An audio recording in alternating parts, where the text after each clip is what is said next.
Hello everyone, welcome to Slow English Learning Practice. Words.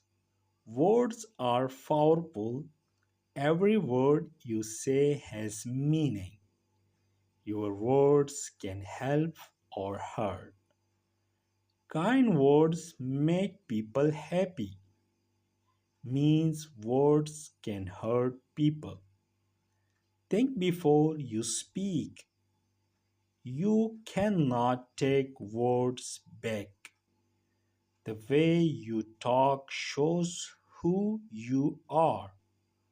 Speak kindly to others and yourself. Use words of love, hope, and kindness. Good words are like seeds. They help make the world better.